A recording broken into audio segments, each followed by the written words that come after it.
Hello hello hello hello friends, good morning. कैसे हो आप सब? मैं मनिंदर कौर एक बार फिर से स्वागत करती हूँ आपका गूगल एग्जाम स्टडी। तो फ्रेंड्स, जैसा कि आप जानते हैं, हम कर रहे थे यूपी के क्वेश्चंस, यूपी कांस्टेबल 2017 के क्वेश्चंस। ध्यान रखना है, हम जो कर रहे थे कौन से कर रहे थे? यूपी कांस्टेबल के, यूपी कांस्टेबल के 2017 के क्वेश्चन के हमने कुछ क्वेश्चंस कर लिए थे। उन्हीं क्वेश्चनों को आगे बढ़ा रहे हैं हम, तो प्लीज ध्यान से देखिएगा, है ना, ताकि तब आपको हर एक चीज क्लियर हो जाए।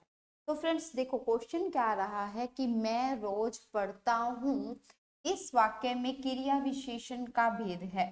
कौन सी क्रिया विशेषण का भेद है? अब देखना है, स्थानवाचक, रीतिवाचक, कालवाचक और परिमाणवाचक। तो ध्यान रखने वाली बात ये है कि क्रिया विशेषण, तो क्रिया विशेषण के भेद जो होते हैं वो चार होते हैं। कौन कौन से? स्थानवाचक, रीतिवाचक, कालवाचक और परिमाणवाचक। तो अब इनका आंसर कैसे पता चलेगा हमें कि ये कौन सा है? ठीक है, ये कौन सा है? देखो, हमने करना क्या है, अगर आपको कहाँ का आंसर मिल रहा है, कहाँ का आंसर मिल रहा है, तो आप कहोगे कि स्थानवाचक है। अगर आपको कैसे का आंसर मिल रहा है, आप कहोगे कि रीतिवाचक है। आपको कब का आंसर मिल रहा है, तो आप कहोगे कि कालवाचक है। परिमाणवाचक यानी कितना या कितनी, ठीक है, कितना या कितनी का आंसर मिल रहा है, तो आप कहोगे कि वो क्या है? परिमाणवाचक क्रिया विशेषण। तो बस देखो, अब मैं रोज पढ़ता हूँ, हमने करना क्या है, क्रिया से पहले क्वेश्चन लगा के देखना है। तो क्रिया से पहले क्वेश्चन लगा लो भाई। मैं रोज पढ़ता हूँ, किसका आंसर मिल रहा है? कब पढ़ता हूँ? रोज पढ़ता हूँ। कब का आंसर मिल रहा है? जब आपको कब का आंसर मिल रहा है, तो आप क्या कहोगे? आप सीधा कहोगे कालवाचक क्रिया विशेषण। तो यहाँ पे आंसर क्या हो जाएगा? कालवाचक क्रिया विशेषण। रटने की जरूरत नहीं है, बिल्कुल भी रटने की जरूरत नहीं है। एक बार आप शुरू कर दोगे समझना, तो आप कहोगे कि इससे इजी और कुछ भी नहीं है। ठीक है, तो चलिए नेक्स्ट क्वेश्चन को हम देखते हैं। हमारे पास ये आंसर हो गया कालवाचक क्रिया विशेषण। ठीक है, अब आपको ध्यान रहेगा कि कालवाचक क्रिया विशेषण क्या होता है।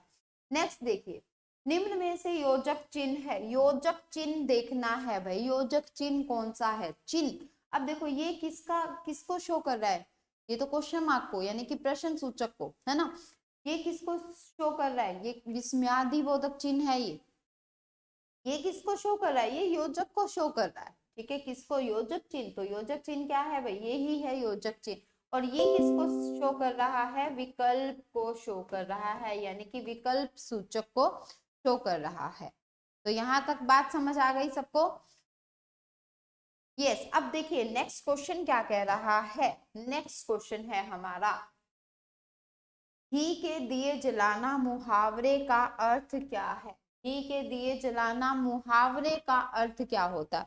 अब देखो, एक मुहावरा होता है, एक लोकोक्ति होती है, दोनों में फर्क क्या होता है? तो मुहावरा जो है, इस चीज को ध्यान रखना है, मुहावरे का प्रयोग हम वाक्य के अंत में भी कर सकते हैं, शुरू में भी कर सकते हैं, बीच में भी कर सकते हैं। और लोकोक्ति का मतलब क्या होता है? लोगों की उक्ति, यानी कि लोगों के अनुभव के आधार पर जो उक्ति है उसको हम कहते हैं लोकोक्ति। और लोकोक्ति पूरी वाक्य, पूरा वाक्य होता है लोकोक्ति का। अब देखिए, घी के दिए जलाना, घी के दिए जलाना मतलब रोशनी करना नहीं। घी के दियों से वैसे तो रोशनी होगी, बट इसका आंसर रोशनी करना नहीं आएगा। खुशी मनाना, प्रसन्न होना या घी लाना। तो बताओ भाई, घी के दिए जलाना क्या हो जाएगा? जल्दी से आंसर दो। हम जब घी के दिए कब जलाते हैं? जब हमें मन में बहुत खुशी होती है, तो अब हम क्या करते हैं? घी के दिए जलाते हैं। तो राइट आंसर क्या बन जाएगा? खुशी मनाना। क्लियर है? अब नेक्स्ट देखो, लोकोक्ति का सामान्य अर्थ क्या है? देखो, ये पेपर के क्वेश्चन है, सारे पेपर के क्वेश्चन है। तो लोकोक्ति का सामान्य अर्थ क्या है? लोकोक्ति, देखो, लोक की उक्ति, लोक मतलब लोग, तो लोगों की उक्ति, तो लोक की उक्ति क्या हो जाएगा हमारा? राइट आंसर हो जाएगा लोक की उक्ति। ठीक है, नेक्स्ट क्वेश्चन देखिए। नेक्स्ट क्वेश्चन क्या कह रहा है? ये चमक कुठी सन 57 में वो तलवार पुरानी थी। ठीक है, चमक कुठी सन 57 में वो तलवार पुरानी थी। बूंदे लोहर बोलो के मुंह हमने सुनी कहानी थी। खूब लड़ी खूब लड़ी मर्दानी वो तो झांसी वाली रानी थी, है ना। तो इसमें कहा क्या है उसने, रस भेद बताइए, रस का भेद बताना है कि कौन से रस का प्रयोग किया गया है, भक्ति रस, वीर रस, हास्य रस और श्रृंगार रस। ठीक है, श्रृंगार रस।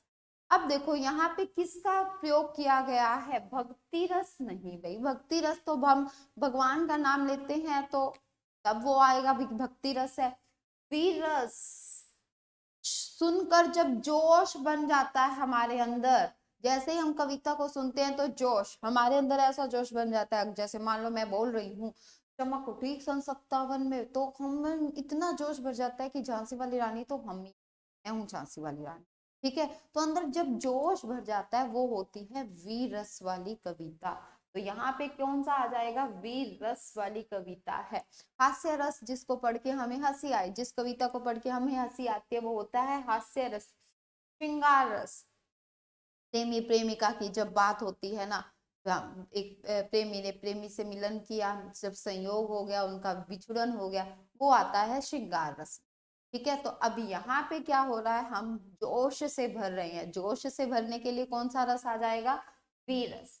तो यहाँ पे हमारा आंसर क्या बनेगा, वीर रस, राइट आंसर। ठीक है, नेक्स्ट नेक्स्ट देखो भाई, चौपाई। चौपाई जो छंद है, चौपाई के प्रत्येक चरण में कहता है कितनी मात्राएं होती हैं। ये देखो, ये बात हो रही है छंदों की, किसकी बात हो रही है, छंद की बात होती है। तो छंद की जब बात होती है उसमें चौपाई छंद जो होता है, चौपाई कैसा छंद होता है, सममात्रिक छंद होता है। सममात्रिक का मतलब क्या है, चौपाई छंद ऐसा है जिसकी सभी मात्राएं बिल्कुल समान होती हैं, सभी मात्राएं समान होती हैं। ठीक है, तो अब देखो कितनी होती हैं, ध्यान रखना है भाई, चौपाई छंद की सभी मात्राएं कितनी होती हैं, 16 16 होती हैं। हर एक चरण में कितनी होती है मात्राएं, 16 होती है। जैसे अगर मैं कहूं इसका चौपाई छंद का एग्जाम्पल दे दूं तो जय हनुमान ज्ञान गुण सागर, जय हनुमान ज्ञान गुण सागर, जय कपीस तिहु लोक उजागर। तो अब देखो इसमें ये एक चरण हो गया, जय छोटा छोटा, हनुमान ज्ञान गुण सागर।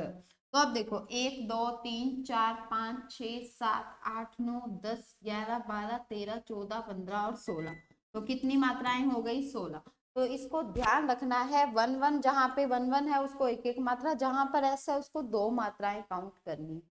ठीक है, तो ये यहाँ तक हमारा था, ये हमने क्या किया, चौपाई छंद। अगर आप चाहते हो कि ऐसी ग्रामर प्रॉपर आपको अच्छे से आ जाए और आपका एक एक क्वेश्चन सही हो पेपर में, तो subscribe my channel Google exam study. Proper रूप से आपको हिंदी का सिलेबस मिलेगा और सिलेबस पूरी ग्रामर मिलेगी, तो आपके ऐसे क्वेश्चंस एक भी गलत नहीं होगा। ठीक है, तो इसके लिए like share and subscribe my channel Google exam study. Thank you friends, have a nice day.